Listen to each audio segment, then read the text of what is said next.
విషయంలోకి వెళ్తే వీడియో నచ్చితే లైక్ చేయండి, షేర్ చేయండి, సబ్స్క్రైబ్ చేసుకోండి.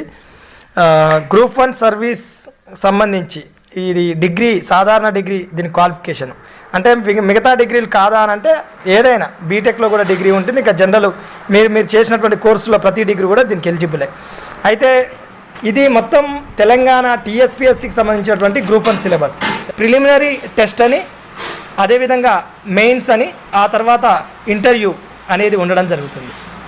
మొత్తం మంచి ఉద్యోగం సాధించడం మీ లక్ష్యం అయితే Unacademy learning app play store నుంచి డౌన్లోడ్ చేసుకోండి. అక్కడ అనేక ఫ్రీ వీడియోస్ ఉచితంగా లభ్యమవుతాయి. ఫ్రీ వీడియోస్ ఓపెన్ కావాలంటే మీరు బాలాజీ 10 లైవ్ అనే రిఫరల్ కోడ్ వాడాల్సి ఉంటుంది. ఎవరైతే అన్అకాడమీ లెర్నింగ్ యాప్ డౌన్లోడ్ చేసిన తర్వాత ఏపీఎస్సీ టీఎస్పీఎస్సీ కేటగిరీ ఎంచుకొని అక్కడ ఫ్రీ వీడియోస్ ఓపెన్ కావాలన్నప్పుడు మాత్రం ఖచ్చితంగా BALAJI 10 LIV Balaji 10 live referral code వాడండి. ఖచ్చితంగా మీకు అనేక ఫ్రీ వీడియోస్ ఓపెన్ అవుతాయి. అంతేకాకుండా పూర్తి స్థాయి కోర్సానికి మీరు ఇంత కాలానికి జాయిన్ కావాల్సి ఉంటుంది. మీరు జాయిన్ అయినప్పుడు ఇక్కడ ఉన్నటువంటి దాదాపుగా 60 మందికి పైగా యాక్టివ్ ఎడ్యుకేటర్స్ యొక్క పూర్తి క్లాసెస్ని, అదేవిధంగా రికార్డెడ్ క్లాసెస్ని, లైవ్ క్లాసెస్ని, దాంతోపాటుగా group 1, group 2, group 3, group 4 sub inspector లాంటి ప్రతి కోర్సు మీకు వినడానికి అవకాశం ఉంటుంది. ఇలా అన్అకాడమీలో అన్లిమిటెడ్ సబ్జెక్ట్ మీరు ఒడిసిపట్టాలంటే ఇప్పుడే అన్అకాడమీ లెర్నింగ్ యాప్ డౌన్లోడ్ చేయండి. 3 అంచెలుగా ఫస్ట్ ప్రిలిమినరీ టెస్ట్, ఆ తర్వాత మెయిన్స్, ఆ తర్వాత ఇంటర్వ్యూ.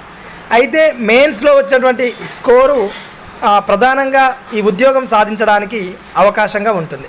మెయిన్స్లో వచ్చినటువంటి స్కోరు ఉద్యోగం సాధించడానికి అవకాశం ఉంటుంది. ఇక్కడ ఎవరైతే మెయిన్స్లో ఎక్కువ స్కోర్ చేసుకుంటే సరిపోతుంది.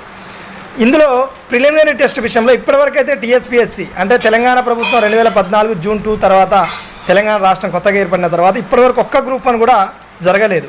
విషయంలోకి వెళ్తే ప్రధానంగా ప్రిలిమినరీ టెస్ట్ అన్నాం, ఇది 150 మార్క్స్కి ఉంటుంది. మనకు ఆల్రెడీ సిలబస్ కనిపిస్తుంది.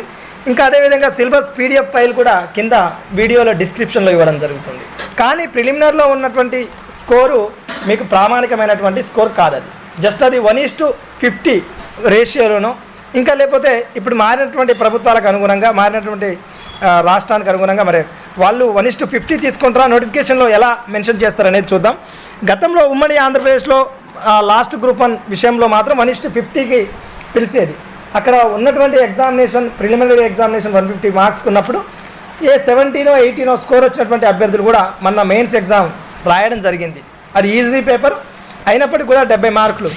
ఇక్కడ గ్రూప్ 1 ప్రిపేర్ అయ్యే అభ్యర్థులకు ప్రాథమికంగా థ్రెట్ ఎవరి నుంచి ఉంటుందంటే గ్రూప్ 2, గ్రూప్ 3 ప్రిపేర్ అయ్యే అభ్యర్థుల నుంచి ఉంటుంది. ఎందుకంటే వీళ్ళు mains prepare car, only preliminary prepare అయ్యి ప్రిలిమినరీలో స్కోర్లు ఎక్కువగా చేయడం వల్ల 1:50లో పైనుంచి స్కోర్లు ఎక్కువగా చేసిన ఒక 150 పోస్టులు అన్నప్పుడు 15,575 అన్నప్పుడు 7,500 మంది, 8,000 మందిని పైనుంచి కిందికి పిలుస్తారు. కాబట్టి ప్రిలిమినరీలో గ్రూప్ 2, గ్రూప్ 3 ప్రిపేర్ అయ్యే అభ్యర్థులు ఎక్కువగా స్కోర్లు చేయడం ఇక్కడే కాదు, గ్రూప్ 1లోనే కాదు, సివిల్స్ ప్రిపరేషన్లో ఉన్నటువంటి ఆస్పిరెంట్స్ని కూడా వీళ్ళు వెనకకు నెట్టడం జరుగుతుంది. సివిల్స్ ప్రిలిమినరీ పేపర్స్ రాసినప్పుడు కూడా. సో వీళ్ళ నుంచి థ్రెట్ ఉంటుంది. కాబట్టి గ్రూప్ 1 మెయిన్స్ ప్రిపేర్ అయ్యే వాళ్ళు కొంత ప్రిలిమినరీ పేపర్ మీద కూడా దృష్టి పెట్టాల్సిన అవసరం ఉంది. ఎందుకంటే ఒక 90 మార్క్స్ 90+ వచ్చే విధంగా ప్రిలిమినరీ పేపర్ ప్రిపేర్ అయితే బాగుంటుంది. ఇక అది దాన్ని మెయిన్స్లో కౌంట్ చేయరు.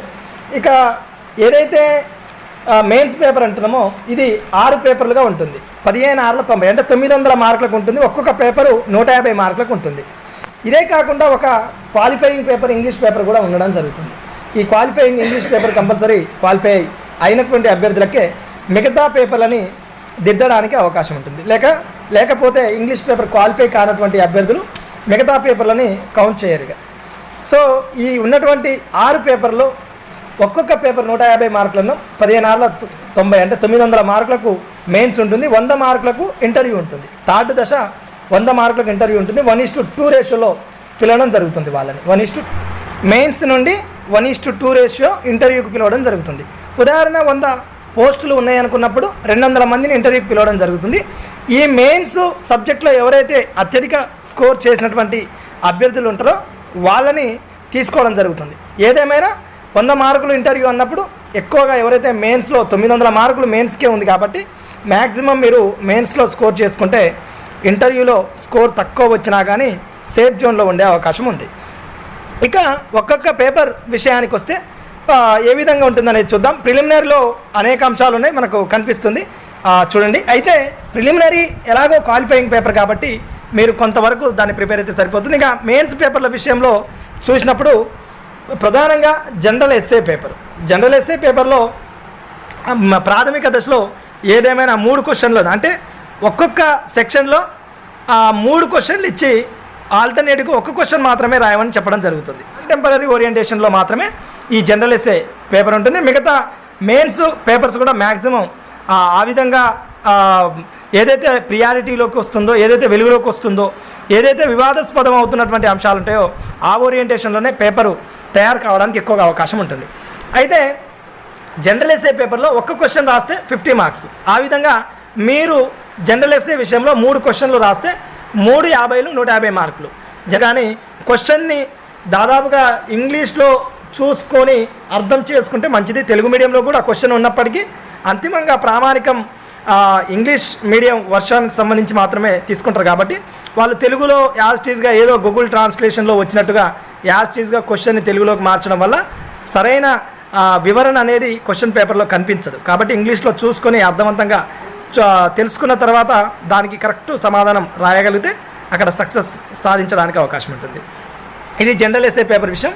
ఇక మిగతా అన్ని పేపర్లలో కూడా ఒక్కొక్క పేపర్లో 3 సబ్జెక్టులు ఉన్నట్టు మనకు అనిపిస్తుంది. సూక్ష్మంగా పరిశీలించినప్పుడు, సూక్ష్మంగా చూసినప్పుడు నెక్స్ట్ సెకండ్ పేపర్లో కానీ, థర్డ్ పేపర్లో కానీ, ఫోర్త్ పేపర్లో కానీ, ఇక 5th 6th ఈ విధంగా చూసినప్పుడు ఒక్కొక్క దాంట్లో 3 భాగాలుగా ఉన్నట్టు అనిపిస్తుంది. అయితే ఒక భాగానికి సంబంధించి అంటే సెకండ్ పేపర్ విషయానికి తీసుకుంటే సెకండ్ పేపర్లో ఇండియన్ హిస్టరీ, తెలంగాణ హిస్టరీ, అదేవిధంగా ఇండియా తెలంగాణ జియోగ్రఫీ అంటే 3 భాగాలుగా ఉంది. అంటే ఒక్కొక్క దాంట్లో 50-50 మార్క్స్ రావడానికి అవకాశం ఉంటుంది. ఉదాహరణ ఇండియన్ హిస్టరీ అన్నప్పుడు ఒక 5 క్వశ్చన్లు, ఒక క్వశ్చన్ లేదా ఇంకో క్వశ్చన్ అంటే ఇక్కడ ఒక క్వశ్చన్ చూజ్ చేసుకొని రాయాల్సిన అవసరం ఉంటుంది. ఇంకా 2వ క్వశ్చన్, 3వ క్వశ్చన్, 4వ క్వశ్చన్, 5వ క్వశ్చన్ ఈ విధంగా తీసుకున్నప్పుడు ప్రతి క్వశ్చన్లో అది లేదా ఇది ఈ విధంగా మనకు 10 క్వశ్చన్లు ఇచ్చేసి 5 క్వశ్చన్లు మాత్రమే చూజ్ చేసుకోవడం జరుగుతుంది. ఈ 5 క్వశ్చన్లకు 5 పాదుల 50 మార్కులు మీకు ఇక్కడ రావడం జరుగుతుంది.